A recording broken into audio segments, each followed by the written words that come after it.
Magandang araw. Ngayon ay dumako na tayo sa ating Aralin 9 at ang ating paksa, pagkatao, likas at bukod-tanging biyaya. Natatangi kang tao na nabubuhay sa mundong ito. Wala kang katulad at hindi ka naulit sa kasaysayan. So, tawagin man itong isang talinhaga, subalit ito ay totoo. Sa madaling salita, ikaw ay espesyal. Mayroon kang taglay na kakayahan na siyang nagpapabukod-tangi sa iyo. Ang bawat individual ay biniyayaan ng iba't ibang kakayahan na nagpapadakila sa kanya. Kaya tayo ay tinatawag na natatangi. Ang mga katangiang ito ay nagpapatingkad sa kanya at katangiang taglay lamang ng taong nakakapagpukod-tangi sa kanya sa iba pang nilikha katulad na lamang ng halaman, ng mga hayop. So ano ba yung kalikasan ng tao? So ano ba yung salitang tao? Ito ay tumutukoy sa isang nilalang na may katawan at espiritu. Sila ay mayroong isip, kamalayan, damdamin, pag-uugali, layunin, mithiin, at pangarap sa buhay. Dito sa daigdig, meron tayong tatlong uri ng nilikha na mayroong buhay. So ano-ano itong mga 'to? So halaman, ang tao at ang mga hayop. So tulad ng mga halaman, ang tao ay kinakailangang alagaan upang lumaki, kumilos at dumami. Kumukuha ito ng sapat na sustansya upang makayanan niyang masuportahan ang kanyang sarili at tulad naman ng hayop, ang mga tao ay may damdamin kung kaya't sila'y nasasaktan marahil dahil sa kapabayaan o sa paghihirap. At mayroong ilang mahalagang elemento para mas maliwanagan tayo, ano ba yung kalikasan ng tao, ano? So meron ito may mga mahalagang elemento na nagpapaliwanag ng kalikasan ng tao at ito ay pinaliwanag ni Dr. Florentino Cornedo. So una, ang tao ay isinakatawang diwa. Siya ay nagsanib ng katawan at espiritu. Meron siyang materyal at espiritual na dimension at mga pangangailangan na dapat niyang pahalagahan. Ang una ay ang tukuyin ang mga tumutukoy sa tao bilang katawan at ang pangalawa namang dimension ay tumutukoy sa tao bilang espiritu. Pangalawa is ang tao ay mayroong isip at kamalayan. So mayroon tayong kakayahang umunawa, meron tayong may kakayahan tayong magpasya sa mga gusto natin at ayaw natin. Mayroon tayong kaalaman na tukuyin ano ba yung magiging desisyon natin sa buhay. Siya ba ay mabuti? Siya ba ay masama? So ang tao ay may kamalayan sa mga nangyayari sa kanya at sa kanyang paligid sa pamamagitan ng pakiramdam o materyal na antas o espiritual na antas. Ang tao ay may nakaraang kasaysayan. So dito, ang tao ay may nakaraang kasaysayan, ang kanyang mga karanasan ay bahagi ng kanyang sarili sa kasalukuyan. Yung mga naranasan niyang mga sitwasyon noon, yung mga nagawa niya noon. So yun ay bahagi na ng iyong pagkatao sa kasalukuyan. Ang kasalukuyang kasinuhan at kahanuan ay resulta ng kanyang mga gawain at mga pangyayaring nakakaimpluwensya sa kanyang nakaraan. Pang-apat, ang tao ay may kalayaan at pananagutan. Ang kanyang kalayaang kumilos ay nakabatay sa kakayahang tumugon sa pangangailangan ng sarili at ng kanyang kapwa. Next is ang tao ay nabubuhay kasama ang kanyang kapwa. So siya ay nakikipag-ugnayan. So dito, nakikipag-ugnayan ang tao sa kapwa upang maging ganap ang kanyang kasinuan. Pananagutan niyang paunlarin hindi lamang ang sarili, kundi pati rin ang kanyang kapwa. At ano pa yung mga ibang pananagutan, tinalakay natin sa week 7 and 8. Yung mga tungkulin mo bilang tungkulin mo sa iyong sarili, tungkulin mo bilang anak, tungkulin mo bilang kapatid, tungkulin mo bilang isang consumer ng media, tungkulin mo bilang isang mananampalataya. Next is yung ang tao ay nabubuhay at namamatay. Sa panahon ng kanyang buhay sa mundo, patuloy ang pagbabago sa kanyang pamumuhay. Maaaring mabuti, maaaring sumama. Habang buhay pa ang tao, ang masamang buhay ay maaari pang mapabuti. Ang mabuting tao ay maaari pa ring magbago bago mamatay. At yung pinakang last na elemento, ang tao ay mayroong tunguhing kaganapan. So siya ay patuloy na nagpapakatao na naghahanap ng kabuluhan sa buhay. So habang tayo ay tumatanda, ang tao ay tumatanda, ang kanyang kaligayahan ay matatapos sa pakikipagkapwa at sa pagbabahagi ng kanyang sarili para sa iba, sa pakikipag-ugnayan sa iba. Ang kanyang kaganapan bilang tao ay paggawa ng kabutihan at pagsisilbi sa kapwa. So ano ba yung mga dapat nating maunawaan sa material na kalikasan? So dito, yan, so sa pagpapaliwanag ng kalikasan ng tao, so nahahati, katulad nga nabanggit ko kanina, nahahati siya sa dalawa, no? Yung material at spiritual. So sa material muna tayo, yan, dito. Material.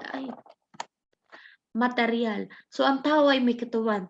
Siya ay isang biological na katangian ng tao na umaasam ng kaginawahan at patuloy na nagpapanatili nito. So ang katawan din ang nagsasagawa ng mga physical na gawain ng mga tao.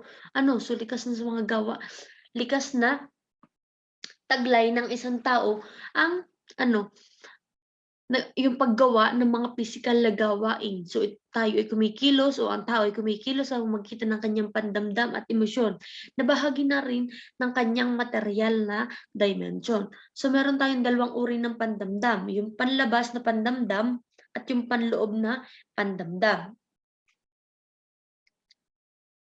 Una, yung panlabas na pandamdam. So dito tatandaan na lamang natin yung panlabas na pandamdam is yung nararamdaman natin sa labas, katulad na lamang yung mga 5 senses, yung paningin, gumagamit ng paningin, pandinig, pang-amoy, panlasa, at pansalat o touch. And then yung panloob na pandamdam naman, ito naman yung sa loob, nararamdaman, katulad na lamang ng halimbawa, galit, saya, pagmamahal, galak, takot, gulat, lungkot. So yun po, yung pagkakaiba ng dalawang uri ng pandamdam. And then yung mga dapat maunawaan sa espiritual na katangian ng tao. Ang espiritual na kalikasan ng tao ay nagpapatangi na sa tao bilang nilalang sapagkat tanging tao lamang ang biniyayaan ng Diyos ng ganito. So una is yung isip o intelektual. Ito ang kakayahan ng tao na umisip at sumuri ng iba't ibang pamamaraan upang mapaunlad ng tao ang buhay niya at ang kanyang kapwa. Kaya't ang isip ay tinatawag din na katalinuhan o intellect, katwiran o reason, intellectual na kamalayan or intellectual consciousness, and then konsensya, conscience, and then intellectual na memorya, intellectual memory. Batay sa gamit nito sa bawat pagkakataon. So ano pa yung isip? Ang isip ay kapangyarihang umalam, umunawa at gumawa ng mga sumusunod. Ano yung mga nagagawa ng isip? Humanap ng impormasyon, umisip at magnilay sa mga layunin at kahulugan ng mga impormasyon na iyong nakuha.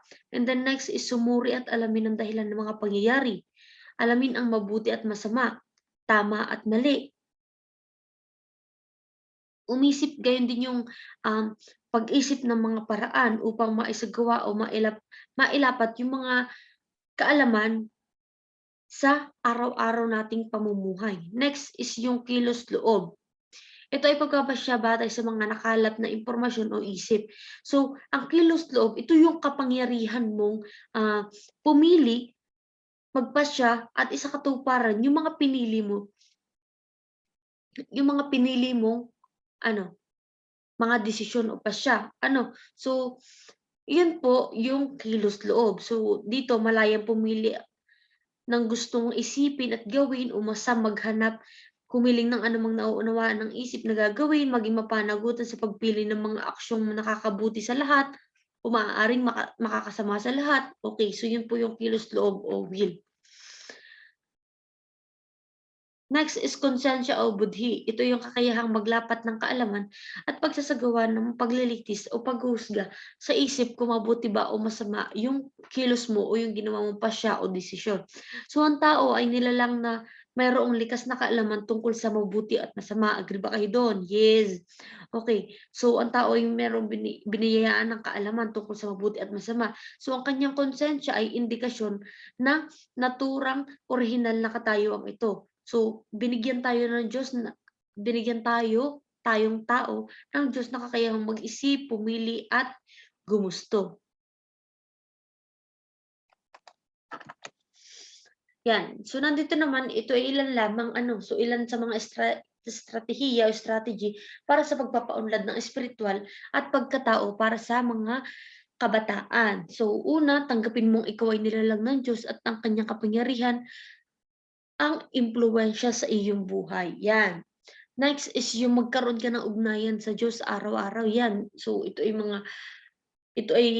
mga tungkulin mo bilang isang mananampalataya din so magkaroon ka dapat ng ugnayan sa Diyos araw-araw. So nabanggit nga natin sa mga nakaraang lesson na ano ba yung pagpapakita na meron kang nagampanan mo yung tungkulin mo bilang isang mananampalataya sa simpleng pag-aalay ng simpleng panalangin sa araw-araw So nakikipag-ugnayan ka na sa Diyos na sa araw-araw. And then ibahagi ang anumang suliranin sa Kanya at sa pinakamalapit sa kapamilya. Yes. Next is magmalasakit sa mga higit nangangailangan at mag-alay ng pagsuporta at pagkalinga. Kasunod is sumali sa mga pangkat na may maunlad na espiritualidad sa buhay. And then unawain mo kung saan ang hangganan ng iyong kakayahan at kalikasan. Ang anumang hindi mo kayanin ay ipaubaya mo sa Diyos na maluwag sa iyong dibdib. So iyan ay ilan lamang sa mga strategy para mapaunlad yung espiritualidad ng mga tao. So ano ba yung gagawin natin sa ating activity? Sa activity 9.1, so ilalagay mo lamang dito yung mga katangian ng isang tao na nagpapabukod tangi sa kanya. So yung tinataglay ng tao na hindi tinataglay ng ibang nilalang. So tinataglay ng tao na hindi tinataglay ng hayop, ng halaman. Yan. So 10 po yun. So kokopyahan niyo yung ating format na yan. Next, 9.2. So, pipiliin nyo lamang po 1 to 5 first part natin. Pipiliin nyo lamang po kung siya ba ay material o spiritual na kalikasan ng tao. Next is, dito naman sa panloob, yan, napakadali. So, pipiliin nyo lamang kung siya ba ay panloob na pandamdam o panlabas na pandamdam. Kasunod, yan, yung pagtataya, hindi ko na lang naisulat so tutukuyin nyo yung mga hinihingi ng bawat pahayag. So, hanapin niyo yung tamang sagot sa box. And then, yung reflection natin bilang isang tao na namumukod tangi sa lahat ng nilalang ng Diyos, ano yung maaari mong gawin upang mapangalagaan pa ang iba pang nilalang ng Diyos? Ano ba yung mga iba pang nilalang ng Diyos? Mga halaman, mga tao, yung mga hayop, So, that's all. Yun lamang po yung cover ng ating Aralin 9. Thank you so much.